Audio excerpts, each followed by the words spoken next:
You are in control of everything that happens in your life. And this all forms with your beliefs and the words you say. Do not let the past, the struggle that you're going through dictate your future, because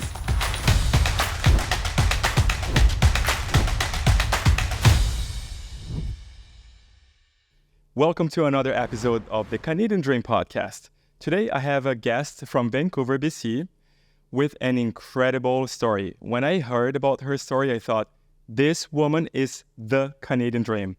I have the pleasure to introduce you to Denise Mai. Hi, everyone. Denise, you are one of the top realtors, not only in Vancouver, but in Canada. You own lots of investment properties, 10 if I'm not mistaken. Properties, that's right, yeah. You are not even in your 40s. Not You yet. have accomplished so much. You look so high maintenance, but you actually have a very interesting story. Your life was not easy. Your mom's life was even harder. Tell me about that. How did everything start? How did the Canadian dream start for Denise Mai? Well, the Canadian dream really started with my mom. You know, she came to Canada for a better life. She escaped the Vietnam War, and she was one of the refugee boat people. And on the boat, she just told me, I found out yesterday, she had to pay a lot of gold. I don't know how much gold exactly, she told me in Chinese, but at the time it was probably at least $100,000 or more. That's the value now, that she had to pay for her and her sister to get on this boat. And their journey was a very treacherous one. The condition was not good. Their boat had a couple hundred people. It was raided by pirates, not once, but twice. My mom had to sold her jewelry inside her underwear so it didn't get stolen. But a lot of people had everything that they brought onto that boat stolen from them. And unfortunately, due to the treacherous conditions, she lost her sister on the boat. My mom was just telling me horror stories that, you know, you didn't give them your ring, they would cut off your finger. It was just very, very treacherous. And that was before they arrived in Canada. Before they arrived. Where they had to start from scratch. So she landed in, I think it was Indonesia, at a refugee camp. And that's where they really deploy you to different countries. And there was Canada, Australia, and US was always last. And she ended up in Canada. And she basically started in Nanaimo and she came to Vancouver. And my mom had me at the age of 40. And she was a single mom. And I've never met my biological father before. And we were on welfare. We grew up in the Downtown Eastside, the Chinatown area. For someone who doesn't know Vancouver, what is the Downtown Eastside like? It's an area where there's a high number of homelessness, a lot of people who are addicted to drugs, unfortunately. And so, I grew up there until I was about the age of 7 or 8. And I remember quite clearly, growing up, I just lined up for food at the food bank, got donated clothes at the Salvation Army, and Christmas dinners was at the Union Gospel Mission, which was a church that was, in that area.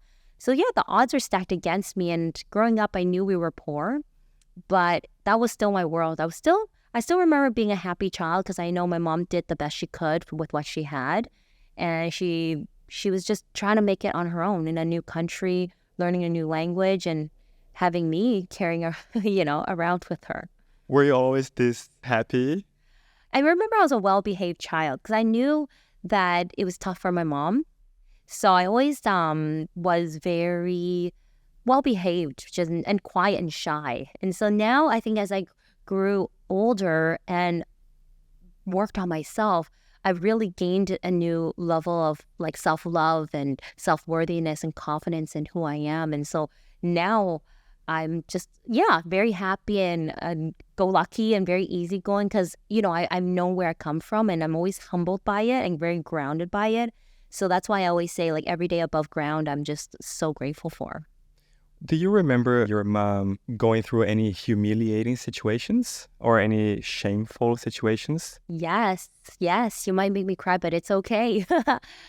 We couldn't afford to pay for the bus tickets to go on the SkyTrain.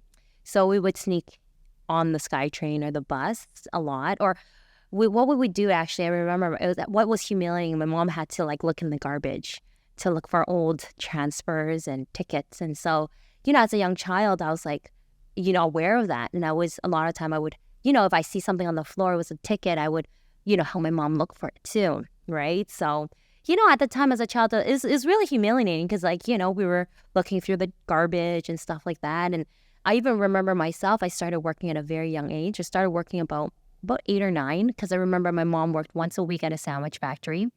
And she would bring me with her, and I would always be just hanging out, and then one day someone called in sick. And so they're like, oh, can you help out? And, I knew what to do because I've been there for years just watching. And ever since then, I just started making my own money at the age of, about age of 8. And so 8 years old, yeah. I was probably grade 4. I gave up my Saturdays a lot. I woke up at like 5 in the morning. We would take the bus for about an hour and a half, 2 hours to Coquitlam, I remember, and I'd make sandwiches. And it would be like a conveyor belt, and we'd, pack sandwiches. And that's how, and what was embarrassing for me, because I remember one time I was like with my mom, and I'd be wearing my work clothes, which would be like, I wore layers of jackets, because in the morning, especially in Vancouver, it gets super cold. So I'd be wearing like layers of jackets. And I remember like one day some kids from I think I was in grade 7 at the time or grade 8, and they saw me and they're like, Denise, and I just like ignored them because I didn't want them to see me dressed in my work clothes. I was embarrassed. So that's probably the two embarrassing. There's so many more embarrassing stories that I remember. Actually, there's another story that was really touching. I remember lining up for, I think it was Thanksgiving dinner or Christmas dinner at the Union Gospel Mission. And I was in line with my mom. And there's a gentleman in line too, and I think he was an older gentleman. It looked like he was also, hard times. And I remember he pulled out of his pocket, like he had like a couple toonies and loonies, and he put them out and offered it to me. And then I looked at his hand, I looked at my mom, and my mom's like, no, don't take the money, But yeah, just thinking about it, it's just like someone who was going through a hard time, but was still willing to lend a helping hand to me and my mom. So, sorry, just getting emotional. Oh, that's fine. I get emotional a lot too. Yeah, but it's just so touching, just thinking about that. And so that's why. Were you ever angry at your mom? Did you ever see yourself as a victim? Did you go through a phase when you rebelled and you blamed your mom for your childhood? I wouldn't say I would blame my mom for her childhood, but I would definitely say, when I got to high school, me and my mom always had like a relationship where we butted heads. We didn't really see eye to eye a lot. Which is super common. Which is right? very common. Everyone always has that struggle with either their mom or the dad. And for me, it was my mom. Yeah, my son is 4, and my wife and I, we go, okay, we have 13 years, and then he's going to hate us for a few years. And then everything's going to be fine again. So you were during that stage. Yeah, and I think, when my mom was doing the best she could, and so a lot of times she'd just be like parenting in her style, but my mom's way of parenting was just a lot of criticism. Nothing I did was good enough, and she always compared me to other children, and, and I would lash out by like yelling and, saying things that I, definitely regret to this day. But it wasn't until in my 20s that I finally really got the maturity enough to realize that, my mom did the best she could with what she had, and that I just, had to look at my mom in a loving way. And I had to really learn to love myself unconditionally in order to love my mom unconditionally. And so that was a really turning point for me and my perspective. And just instead of coming from a place of irritation and frustration and annoyance, just come from a place of understanding and empathy. And so, that was just a huge shift that I had. And, a coach that I was seeing at the time, he's like, Denise, you're an old soul. And you have to realize that. And she's like, your mom, you can kind of look at her as almost like a younger soul. And almost as a child, and you're the adult, you wouldn't get upset with a child. You wouldn't yell at them. You wouldn't be frustrated and annoyed with them because they're a child. And so, she gave me that perspective and just said, your mom's doing the best she could. Just be patient. Just be kind. Just be loving. And you forgave your mom for everything. Of course. And now I'm just, on the, like ever since my 20s till now, I've just been on this. My parents, even though me and her had like a little conflicting relationship, as during my teens and early 20s, my biggest goal was to make my parents proud and to give them a happy retirement. That was my driving force and why I did what I did and how I became who I am and where I am today. And you accomplished that. You did retire your parents. Mm-hmm. Yeah. How did that happen? Wow, I think I retired my parents almost I think my dad retired about 8 years ago now. 8 years ago? Yeah. You were not even 30. Just turned 30. How about then? Yeah, around 30 years old when you retired your parents. Yeah. Okay, so you're listening to this, right? With this childhood and 30 years old, retiring your parents forever. Yeah. That's incredible. And I also heard that you went from basically trying to look for stuff you could use from the trash and taking the transportation without paying to purchasing a Tesla on Instagram. Tell me that story. What happened? Well, I heard that on another podcast you were on. Oh, yes. Did you buy a car on Instagram? Yeah. So, the thing with me is I think a big contribution to my success is I know what I want. And I have a very clear vision. And that's what's, I think, so grateful and blessed with is that when you have a clear vision, you could really just go out and just achieve it. And so in the back of my mind, and this was in 2018, my boyfriend at the time owned a Tesla. And I was like, oh, and he was like, just raving. He's a raving fan about Tesla, right? And I was like, you know what? I want to get a Tesla too, But at the time, I still, this is something I've been working on is moving from a scarcity mindset into an abundance mindset. And at that time, I always leased different cars. I've had BMW, Mercedes, and all that. But I wanted to move into electric. But then I really wanted the Tesla X. And it was like over 100,000, 150,000. At the time, I'm like, oh, can I afford this? It's a lot of money. I had all these negative scarcity mindset talk in my head. And then also one day I saw one of my friends, he posted that he was selling his Tesla on Instagram. And I never really use social media very often. It just so happened I checked his story and I looked and I'm like right away, and it was like Tesla X white, the one I wanted. And I was just like, you know what? I messaged him like, can you, and it had all the details, like the age, kilometers, I'm like, I want it. Don't sell it to anyone else. I'm buying the car. And then I literally said, where do I meet? I'll give you the deposit right away. And I literally bought the car. I just gave him, I think if he had it on the market, it was $80,000. After taxes, it was $100,000. So literally, a month later, I just wrote him a check for $100,000. Wow! Just bought it. So how did you get there? I know now there's a big gap. Yes. So from being that girl growing up in Chinatown or Downtown Eastside to becoming now one of the top realtors in Canada, you make 7 figures a year, don't you? Yes. Gross revenue. Yeah. You have a team now. You're leading. You're stepping up. And as we were talking before, you were actually stepping back and ascending. I think you are on this new journey. And you're not even 40 years old. Before you share some secrets and more about your personality and tips for other people who want to emulate, these things from you, tell me more about your journey. So at school, were you a good student? Did you enjoy going to school? Were you bullied in school? Ooh, that's a good question. I was an average student, okay? I would say average. And I did well in the subjects I was good at. I really started blossoming, I think, in high school. And so I started becoming very talkative. I have a lot of high energy. And I remember during school time, one of my counselors, he was subbing, or he came in and he was going to make an announcement in the classroom. And I was just like talking. And I remember he said to me, he's like, Denise, can you shut up?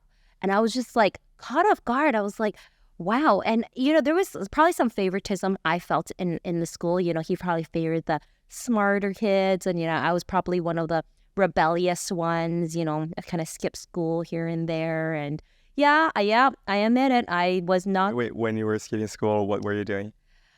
Just hanging out at the mall, Denise?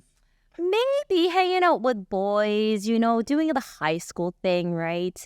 I wasn't bullied. I was never a bully. I was always just this student that just was happy-go-lucky and just a very, very active child. I was actually a tomboy, believe it or not, when I was growing up. Played a lot of sports. kind of took a little break during high school, but I'm still very active to this day. But I think one of my biggest things with the counselor is that he was my motivation a lot. You know, and I think that's been one of my secret gifts is like I use the struggle or the tough times or people that like, you know, are haters or, you know, and just basically turn that energy around and use that as motivation to be like, you know what? I can do better. I will do better. And, you know, it's just I channel a different energy with that. Yeah, I was thinking about it. Your childhood, all the difficulties, the hardships you went through, you used those as fuel to becoming a rocket. And you went to university or to college. Where did you go? SFU. Actually. What did you study at SFU? Simon Fraser University in Vancouver? Yes, I studied communications. I got a bachelor's degree there. And I got that because of the power of elimination. I knew I didn't like science. I didn't like math. I wanted to do business, but then I had to do grade 12 math and I didn't want to do that. So I was like, you know what? Communication it was. And here I am, got a bachelor's degree in communication. And then you worked for 2 big companies first. Yes. And your plan was, what was your goal for life? Well, I feel like every stage of my life, I always had this goal that I was reaching towards. And I think when I was going through university, and I went to university mainly to make my parents proud, because I know that was very important for them, for me to get an education, because both of them didn't. And by the way, when I say parents, I know I'm saying with an S now, my dad came into my life when I was about 8. By the way, he moved us out of Chinatown. And so... Your biological dad? My stepdad. Okay. Yes. And so... yeah, going through university, my biggest goal was like, I'm going to climb up that corporate ladder, become a CEO one day. That was like my dream. And so when I got the opportunity to work with the 2 Fortune 500 companies, the first one was Accenture. The second one was Johnson & Johnson. I felt I was teed up for that next stage of my career. But to be honest with you, like going into that corporate world really gave me an idea that wasn't for me. You know, the whole 9-to-5 job. I didn't like someone controlling my income. I wanted to be in control of my own time, my own income. Like the harder I work, the more I make, the less I work, the less I make. So I remember this conversation I had with the CEO of a division of of Johnson & Johnson. I don't want to say the company, but we had a lunch and he was saying to me, he's like, Denise, and I was sharing with him like, you know, what I wanted to do. And I wasn't sure if the corporate world's right. He said, Denise, why don't you try real estate? And I'm like, me? Real estate? I was 24 at the time. And I'm like, who's going to trust this 24-year-old with their 7-figure homes here, especially here in Vancouver? And I think the turning point for me was there was an opportunity to enter this contest, to win a trip. Whoever sold the most newspaper advertisement, it was one of those coffee mates. I don't know if you've ever seen them before, those coffee mates, and then they leave them on the coffee table at like JJ Bean or whatnot, and there would be advertisements on the side. So whoever sold the most advertisement would win a trip somewhere in the world. So me and her entered. There were 20 teams of 2, and we decided to target realtors because realtors, they advertise a lot. And so we booked about 5 appointments the next day, and we're all ready to go. We're like, we're gonna win this. And then she calls me at like 4 or 5 in the morning, like really like in the wee hours. She's like, Denise, I'm so sorry. I've been arguing with my boyfriend all night. I can't make it. So she pretty much leaves me hanging. And I'm just like, okay, well, call the owner of the company. He's like, you know, Denise, I believe in you. You can do it. And I think that's all I really needed to hear is that I believe in you. You can do it. And so I literally, long story short, just ended up winning the contest on my own. So that basically instilled the belief in me that I could sell, that I could do it on my own, you know, and that was a blessing in disguise that she left me hanging, because if that had not happened, I wouldn't have not developed that courage, that confidence in myself to be able to. So pretty much after that, winning that contest, I got my real estate license, and here I am 13 years later. How were you able to sell so many ads and win the contest? Well, was it your personality just smiling? You know what? I think I've always had a natural salesmanship to me. I think this all started I even remember in high school. I worked at La Senza, which was Victoria's Secret bought. I basically started as a retail, and then I became a manager of a store. And I remember when I was working there, you would sell these VIP cards, and you would get $1 for each one you sold. And I was always a number one, like sales of those VIP cards. And I remember and I would always get, so many bonuses and everything like that. And I remember the girls, they would be like, Denise, I would say the same exact lines you say or the same pitch that you say, but it doesn't work. And I don't know, whatever reason. So I think it's always just been a natural tendency of mine, like just to be a natural like a sales. No, it's not luck. But what do you think it is? No, honestly. Do you think it's your looks? Is it how much you smile? Do you feel that you are more empathetic? You know what? That's a good question. Or is it because you open up? I have the feeling, when I met you, I had the feeling that you were open. You put your guard down and, hey, I am presenting myself to you as I truly am. And that's maybe what people perceive. You know what? You're right. I think that a lot of the times, like for me, I'm just genuine, right? Like I'm just authentic and I try to be who I am. It's just so easy, much easier that way. And I think at the end of the day, when you come from a place of like, hey, this card actually is beneficial to you. You actually get 10% every time you buy it. I mean, you buy something. And right now, it only costs, instead of $20, it's only $3 or whatever cost it was, because it depends on how much they purchased. The card would be discounted. I would present it in a way that actually is beneficial for them. And I think because I learned that through Licenza and maybe even like how my natural day-to-day dealings, I've always learned to be like, hey, what's the benefit for you? And it's always coming from probably a place of like empathy and understanding and care of like, is this the right opportunity for you? And I think that's now translated into real estate and how it translated into selling the ads for other realtors. It's just kind of letting them know, hey, you're a realtor, you need to be out there. This is a perfect opportunity for you to advertise yourself on this, coffee mate newspaper that normally people are just looking at and they see you. So it's just telling people about the benefits in a genuine manner. And I think people can see it and really relate to like authentic, real energy. And then you quit your job. Which one? The high school, the Licenza? Johnson. Yeah. Well, yeah, it was just like it was only like a year or 2 year kind of like contract that we had.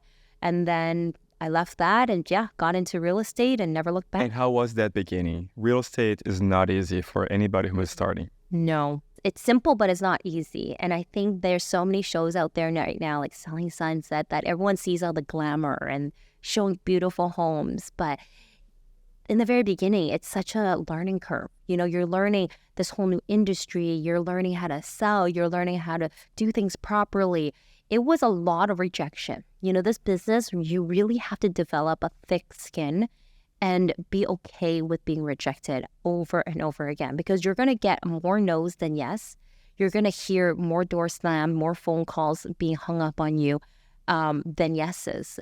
But it's like the times when you do get a yes, those are the times when you can start making an impact or helping somebody make a change in their life.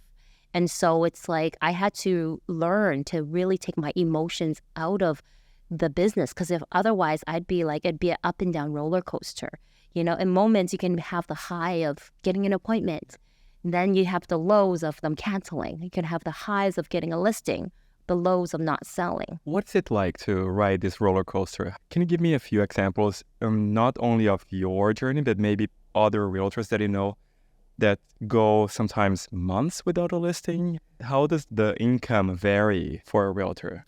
It varies a lot because this is a 100% commission-based industry. To be honest, in the very beginning of my career, I was so close to getting a second job as a waitress, believe it or not. As a waitress? Yeah, because it was hard. It was difficult. I remember I was living in a 500 or 600 square feet apartment. My stepdad, or dad, I call him dad because he's my dad. I love him. He sold our house when we were 18. And because when I was 7, he moved us out of Chinatown. When I was 7, he moved us out of Chinatown and into another part of East Vancouver, better part of Vancouver East.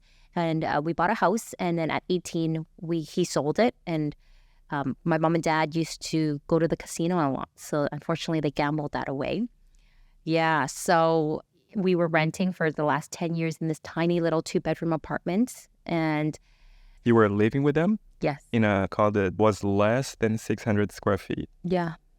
Throughout my high school and up to when I was it wasn't until the third year of my business, I finally bought our first apartment and moved us out of the tiny rental that we had, basement, into a technically 1-bedroom and den apartment. And the den was your bedroom. My bedroom.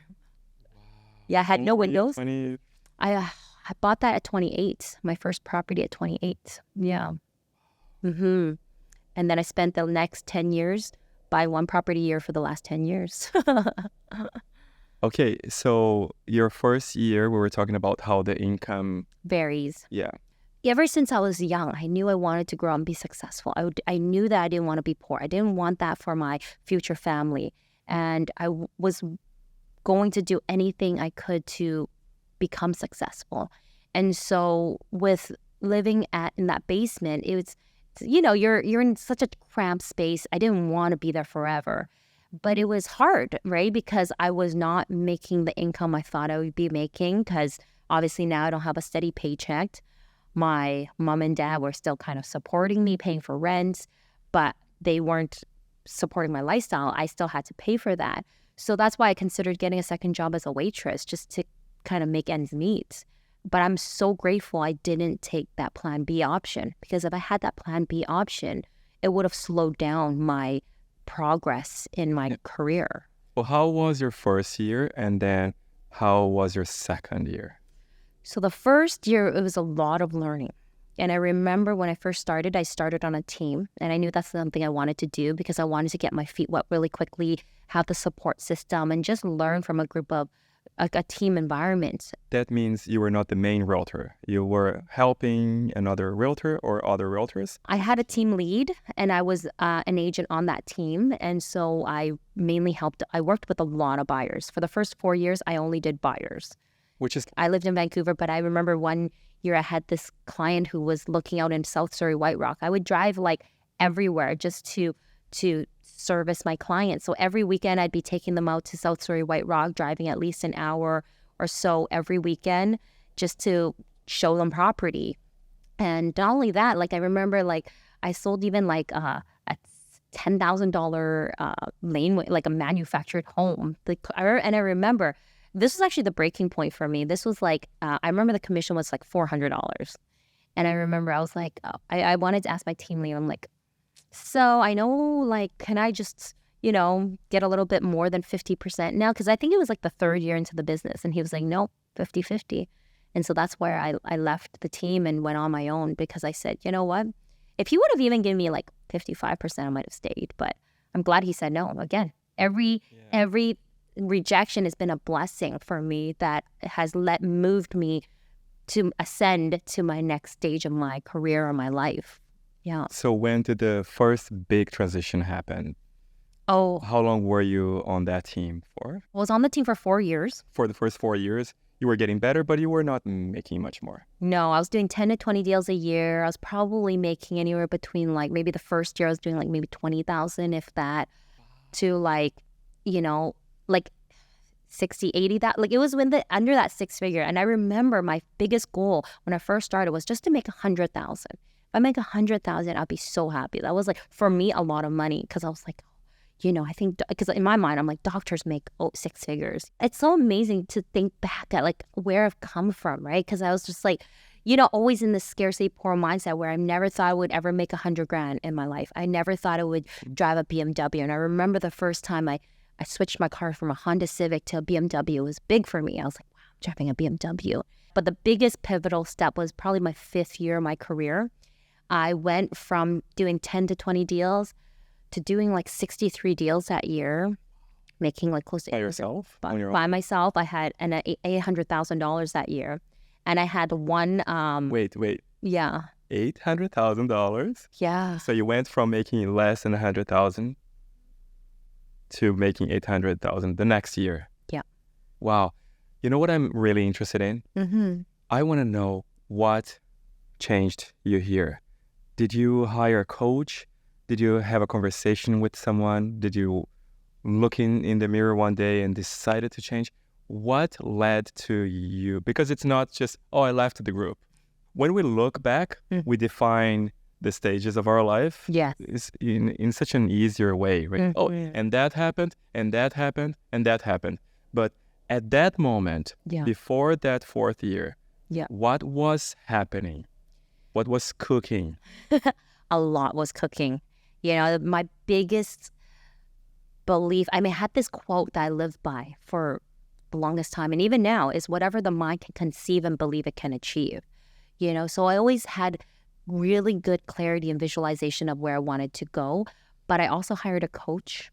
You know, I was also a sponge. I always called myself a sponge. I still am a sponge to this day, where I am always learning and growing and absorbing lessons and advice from people who are doing better than I am and a place where I want to be. And so I remember the first 4 years, I looked at so many different coaches. I looked at almost like 4 or 5 different coaches. I went to different conferences. I always like asked a lot of questions. I always surrounded myself with people who are doing better than me, especially realtors. And I was just a complete sponge. And it's always that compounding effect. So sometimes you're doing like, I call it the compounding effect, because every day you're doing daily monotonous things that you don't realize, like you're going to the gym every day, but you're not seeing the weight come off immediately, right? Because we live in a society with immediate gratification nowadays. But at that time, I was doing activities that was helping me progress. And looking back now, it's like every single day that compounded, you know, and then all of a sudden it was the 5th year where everything just took off, like everything just aligned, and all the hours of practice and role play and hitting the pavement and making calls all like aligned. And I just, you know, everything went really well that year, and I just was closing deals and making magic happen. I find that so cool because, as you said, you know, the habits, they stack. Yes. Stack up. It stacks up. And all of a sudden you're ready, and your success is pretty much flat, going up by 5%, 10%. And then all of a sudden you start going up and you're taking off. But we don't understand that all that time before you were doing the same work, right? You were doing the work and getting ready for the right opportunity. And then the opportunity came. You went solo. And tell me more about that 4th year. Yeah, 4th year, I got a virtual assistant, and that's how I started, you know, offloading some of my tasks. So that helped a lot. And then my 5th year, that's when I got my in-house assistant. So that really helped me as well. So, you know, getting a coach, getting an in-house full-time assistant, and being able to delegate the activities that I can pay someone to do, so that I can really focus my time on money-producing activities. You know, our time is money. It's so precious. That's one of the greatest assets we cannot get back. And so that's something that I luckily learned early on, to be able to delegate and let go, because I know a lot of business owners, myself included, a lot of times was like, if I can do it, if I want it done right, I can do it myself. But, you know, letting go of that mindset of just being trusting someone who can actually even do it better than you, to just take it and run with it, it's just so empowering. So being able to do that, my 5th year was just so monumental. But I think, you know, just to talk about some habits that were key for me, like I had a very solid schedule. You know, my schedule was, I've done hot Bikram's yoga for 14 years. Wow. Yeah, and so every morning I'd do a 6 a.m. hot yoga class. It'd be an hour and a half. I'd be finished at 7:30. I'd take a shower. So that's not at our place. So you wake up, what time do you get up? I probably wake up at like 5:40. 5:40. I just like literally wake up and just Get ready and head. I don't get ready. I just probably just brush my teeth and just leave. For me, I think Bikram's training really helped me also develop a strong mindset. You know, I've already built a strong mindset as a child, as probably a lot of people would think, but doing Bikram's also helps strengthen that, because you're in this hot room where you're doing yoga for 90 minutes. You're holding positions where your muscles are burning, and your mind is telling you to get out of the room. You're thirsty, coming up with every single excuse in the book to get you out of that room. But if you can actually mentally hold yourself in that position for like that minute or 30 seconds or whatever it is, you know, that's why I always said, whoever can really push themselves in that hot room, they can push themselves anywhere. Right. That really helped me with mental strength training, I would say, in hot yoga. But going back to my schedule, 6 a.m. hot yoga, 7:30, I'd be finished. I'd go and shower. I'd be at the office at 8 a.m. sharp. And from 8 a.m. to 9 a.m., I'd be role playing, doing some admin work. I role played 5 days a week for half an hour with different role play partners, working, practicing on what to say, my scripts and dialogue. Because if you're not practicing with someone, you're practicing with your clients, right? Which basically, if you're practicing with your clients, that's why you're having a low closing ratio, which I think a lot of realtors struggle with. So 5 days a week, and then 9 a.m. I'd be on the calls every day, 5 days a week, calling for 3 hours straight. I call it my golden hour, that do not disturb me time, because that was the time when I really was finding business. Because my coach always said, prospecting, exactly. Oh, what's that look like? 3 hours of calls. Who do you call? What do you say? Wow, that's a training in itself. Not sure we have the whole... How much can you reveal here from Denise? Well, there's nothing to reveal. There's not, honestly, real estate, there's not, everyone always talks about there's so many secrets, but the only secret is working. It's just to do it. What are those calls? There's so much opportunity. Like I was calling, there's like for rent by owners, for sale by owners, expired listings. I'd sometimes call like if a home that sold at a great price in a certain neighborhood, they sold like $100,000 over asking in a week. I'd call that neighborhood and be like, hey, did you know your neighbor just sold? Because we know when one home sells, a few more sell right away. How about yourself? Have you ever thought of moving? Right? So there's so many opportunities and ways for looking at business. We just have to get out and look for it and do it. Yeah. I don't think most realtors do that. Do they?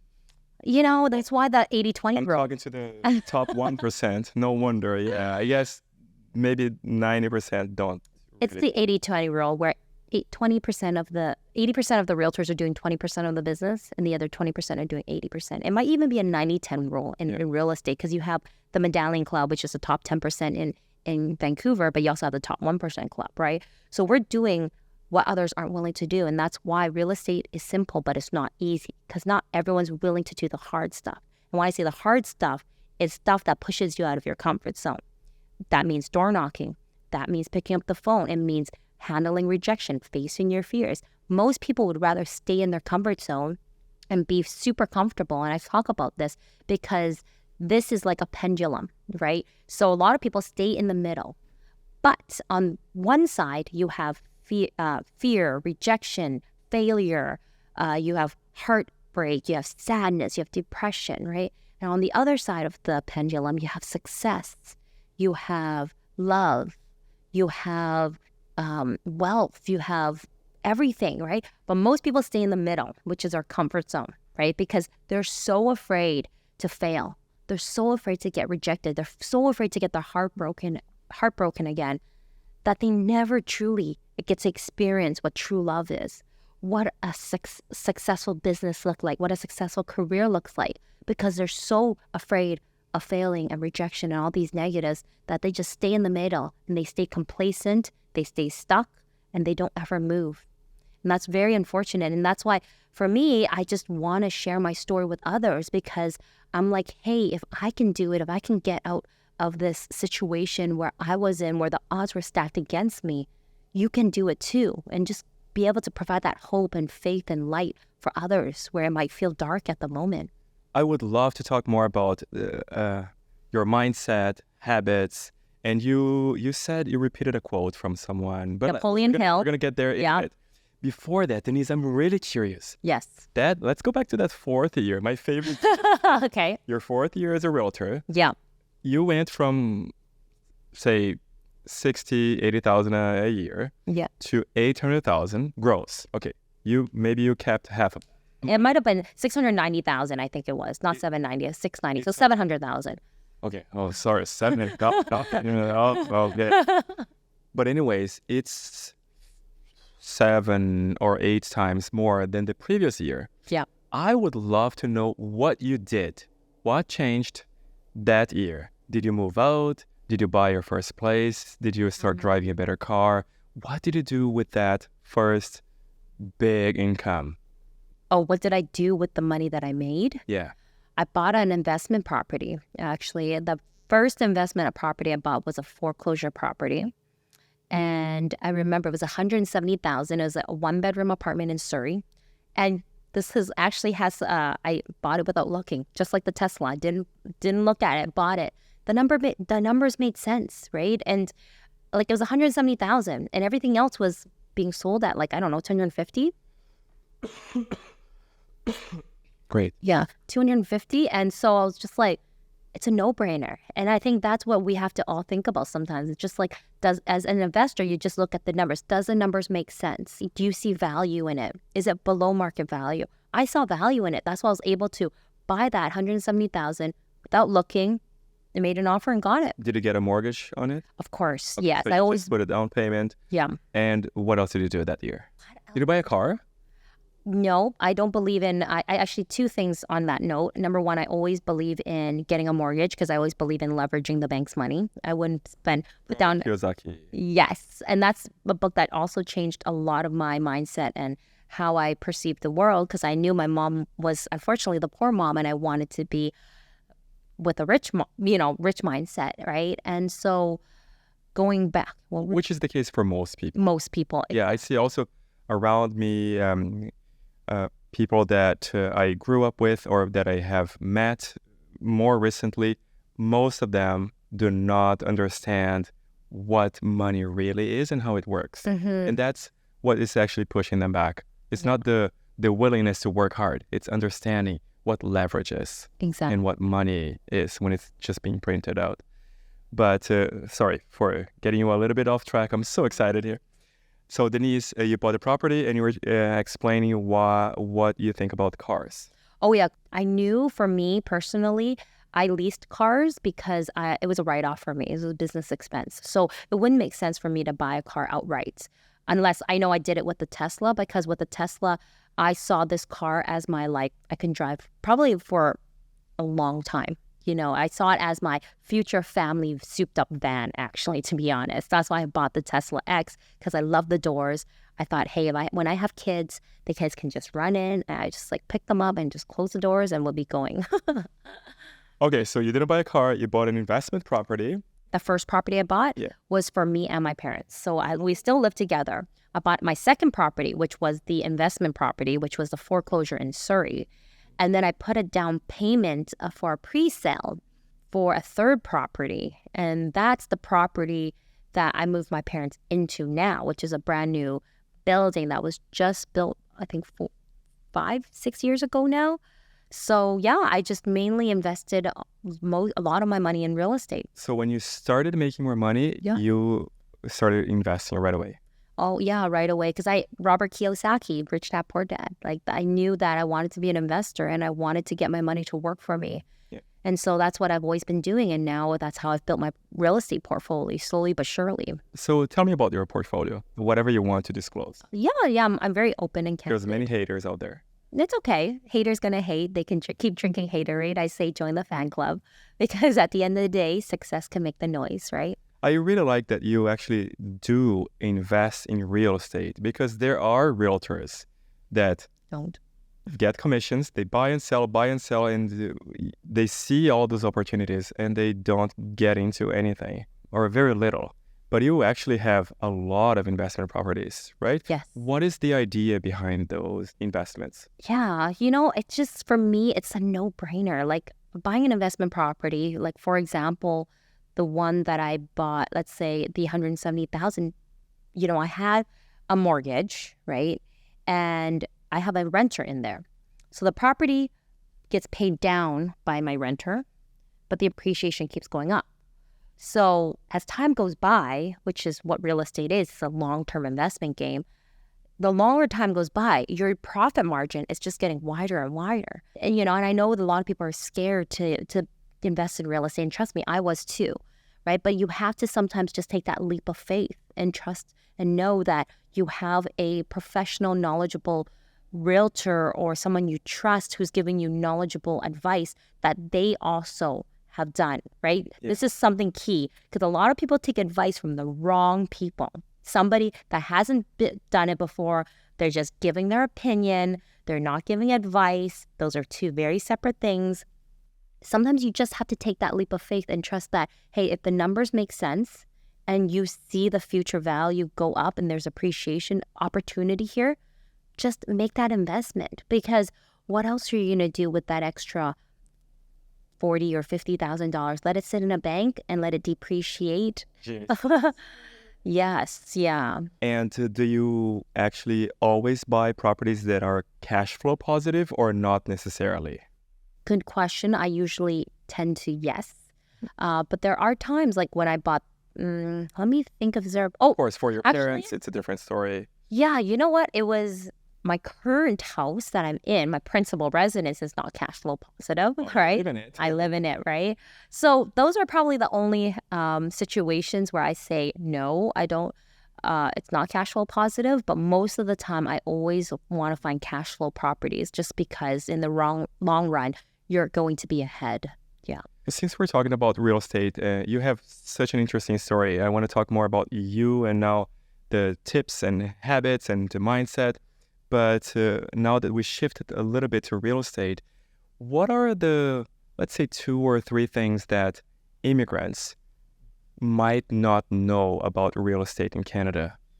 You know, some valuable information that could change their lives and their perspectives. A lot of times immigrants work very hard. They work very, very hard, and just live below their means, which they probably are, but just tuck away anything that you can, tuck it away and save it. Once you save enough for a down payment, purchase a property. And the property doesn't have to be in a main city Yeah, that's what I core. was going to ask. Sorry, Denise, because, Yeah. saving for a down payment, a condo in Toronto or in Vancouver or Montreal, it's a $1 million investment, right? Mm-mm. I would definitely recommend not to go with something of that nature. I would probably recommend going with something that is in a developing area where it's not fully developed yet and you're one of the first. And that's why for me, I invested in Surrey because I knew Surrey is not the downtown core of Vancouver. It was it was about a half an hour drive from Vancouver downtown, but there was opportunity there because there was a university. SFU was there. There was near great transportation. There was also, it was a downtown core of Surrey at the time. And so I saw where the vision was going. And sometimes you have to do that research and find out what areas are developing. And this is what developers do. This is why they build sometimes in the outskirts, because that's where the next big developments are happening. And if you can get into those areas where it's underdeveloped, once it's developed, that's where the appreciation happens. And this is what I'm telling some of my investor clients, especially here in Greater Vancouver, is that like our SkyTrains have been such development hubs. So right now we're extending the SkyTrain line from Surrey to Langley. So investing where the new future SkyTrain lines are going to be is going to be great for your return on your investment. That's one tip for immigrants. Yes. Save up as much as you want. As much as you can, yeah. As much as you can for a down payment. Second, look for areas that haven't been developed yet. Yes. Because that's where the appreciation is going to be Correct. faster. And third tip? Well, another tip I would probably say is just start educating your children at a young age on investing in real estate. Or if you are a young immigrant, get yourself educated. Exactly. If you don't like, for myself, I didn't have, my parents were just simple hardworking, people, I guess they're blue collar family, just trying to make ends meet. They didn't have the know-how or the knowledge to be able to teach me. So there's a wealth of knowledge out there, and YouTube, you can read books on how to look for real estate deals or real estate tips, and just invest in yourself and really continuously learn. And I think that's a big part in my own success and how I got to where I am. I was just continuous lifelong learner. And that for me, even though I wasn't good in school before, like I think the education for me started after high school. I love learning now. Back to your journey. Okay. Are you always this happy and optimistic? To be honest with you, 99% yes, because a lot of people do ask me, like, why are you so happy and why are you so optimistic? And I think for me, it's like I've been through a lot of struggle in my life, and going through that helps you become so grateful for everything that I currently have in my life. And I really believe that, like, when you wake up, you have a choice. You can have a choice to wake up happy. You can make a choice to be sad or depressed. But for me, I just enjoy being happy. I'd rather be happy and excited than angry and depressed and sad. Like, I know sometimes, because personally, I've been in those dark places in my life, but you have to find a purpose or a reason or a why to pull you out of that. And there's certain seasons that everyone goes through. And I always talk about a season because there are down points and dark times in everyone's life. And those times will pass. And time usually heals everything. Not all the time, but if you take the past with you and keep dragging that along with you like a suitcase, it's really not going to help your present moment or your future. So just really concentrate and focus on being grateful for what you have. If everyone did that every day for 10 days, you'll see a huge difference in your life. And just being just grateful, just, a lot of times like just being alive and having oxygen in our lungs, having a clean glass of water, having a roof overhead. These are just the simple things that a lot of times we forget about because we're always so focused on comparing ourselves to others, what other people have. That person has this, that person has that. But, if we stop the comparison and just get centered and be grateful for what we do have, we're going to be a lot happier.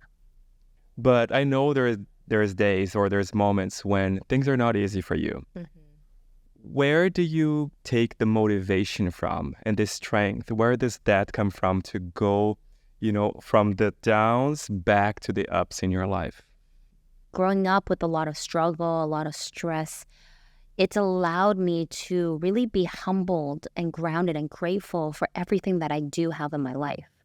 And a lot of the things that I'm grateful for are sometimes just even the simplest things. If we really all take a moment and think about the simple things we have in our life, like the water that we get to drink, the oxygen in our lungs, somebody in the hospital bed, that's what they would trade anything in the world for. Because a lot of times we're so fixated on chasing our next goal or the next material item like house, car, bag, whatever it is, that a lot of times we forget to be living in the present. And when sometimes we sacrifice our health in order to achieve wealth. But in reality, true wealth is having health. And so just being grateful for our health is just in itself such an amazing mindset to have and creates happiness. Do you practice a lot of gratitude? A lot. I used to be in this gratitude club where every day you'd write down at least minimum 10 things you're grateful for. And it was like at morning, night, you just write it down, and you'd share it in a group chat with everyone else. And you're also not only reading other people's gratitudes, but you're also sharing your own. So it creates this synergy of like-mindedness and positivity, right? And just reading other people's gratitudes, you're like, wow, they were gratitude just for the ground underneath their feet, the grass underneath their feet, right? And a lot of times for me, when I was in that dark place, I remember that there's this moment in my life when I was 17 or 18 and we were living in our basement. And it was a dark place for me because I remember I was going through university at the time. So I was a broke university student, figure out what I wanted. And I broke up with me and my ex-boyfriend broke up. And I saw on Facebook or something his new girlfriend. So I was looking her up and, doing the whole search. And I was like, oh, wow, she's like beautiful. She was a Miss, I don't know, Canada pageant, like she was in the pageant. And she was beautiful and she had like this great job. And I was like very in a place of darkness because I was like, here I am in this basement, not knowing what I'm doing, broke, and I got in a really dark place. And I think for me, when I saw that, instead of letting myself go into this dark place and go into a dark rabbit hole, which is so easy to do, I instead channeled that. I said, you know what? I'm going to use this as motivation to be like, you know what? Let's see what he missed out on, right? And just channeled on, be like, yeah, I'm going to become better, do better, however it looks like. I may not know that right now, but I'm just going to, finish off university and do what I need to do. And yeah, so I've always been able to switch my mindset in that sense to be like, how can I use this dark place in my life right now and channel it to fuel me to get into a better place in my life?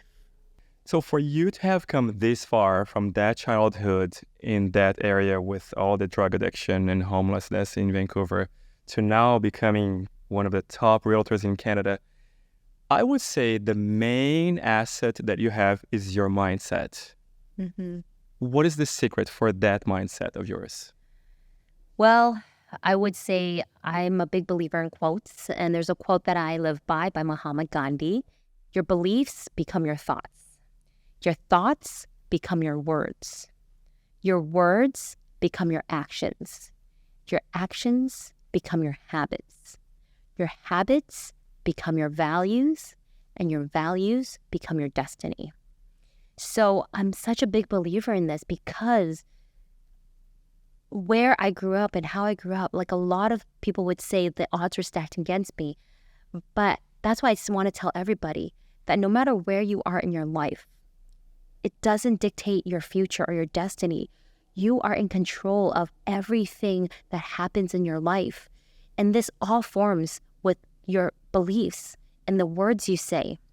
And to go back to my career, how I exponentially went from 20 deals to 63 deals. When I first started real estate, I was so full of doubt. I didn't have the courage or confidence that I do now. And a huge part of me and what I did a lot was affirmations. That's what I missed earlier when I was telling you about my schedule. Every morning I would shout affirmations, and Tony Robbins is a big believer in this. He talks about incantations, right? Well, incantations, you basically you basically are reprogramming your mind. So the affirmations I would say before is like, I am a great listing agent. I believe in me. I love myself. I can do anything I set my mind to. And and I would say at least 20 to 30 of these affirmations, I would listen to them in the car. If you say these words enough, but also say it with passion and conviction and use your body, you're reprogram your mind on a subconscious level. And one day you're going to wake up with confidence, with a belief in yourself, right? But you also have to remember affirmations plus execution and taking action leads to a level of confidence and ability that where you're going to be growing towards. And every day it's like progress equals happiness. If you're 1% better than you were yesterday, that's all it takes. Great. Are there any other tips that you would give to anybody who has goals, who has dreams, but hasn't been able to fully commit or to find the right path towards those dreams? Everybody goes through struggle. Everybody goes through difficulty. They go through stress. They go through situations.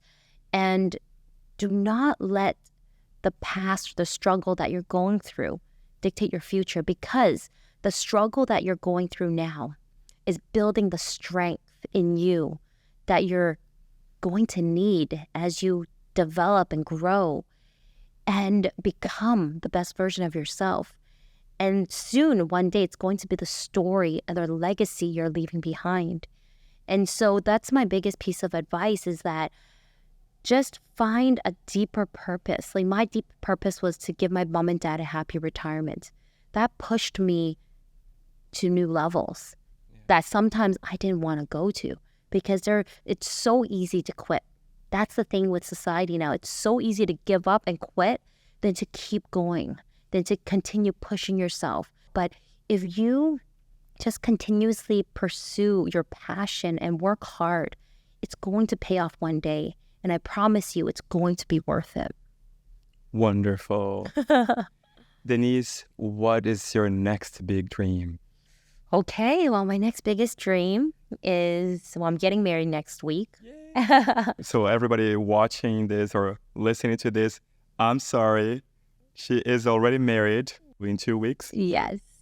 Great. Wow, that's huge ring. My goodness, it's the ring or another investment property. The ring. Congratulations. Yes, thank you. Well, the next biggest chapter for me is to start a family. And that's my next biggest goal. And I think that's me and my fertility journey is probably another podcast in itself. So I'll say that for another day. But I think, that's my next biggest goal. And I think something I want to add as well is that my whole life has been a manifestation. I've manifested everything I've ever wanted in my life. And I think a big portion of that is due to something I didn't add earlier when you're asking me about my childhood is like I was also left home alone a lot when I was about 7 or 8 years old, and because my parents would go to the casino, and so I found strength through prayer. So I prayed to God a lot at a very young age, and for me, that's why I'm always grateful. I'm a big believer in God, and I'm always thankful because everything I've always wanted to achieve, I've been able to. Is because I've always prayed. I've always, of course, took action. And so, a lot of people call it manifestation. But because I was clear on what I always wanted, the universe or God always been able to provide opportunities to me. Just like being on this podcast today. I thought about doing podcast. I had a vision, already knew my podcast name, all these things, right? And now today, here I am doing a podcast with you. And I feel like this is like the start of a new journey for myself that I'm embarking on. Yeah. And I have been following your content on YouTube for years. And now here we are. Exactly.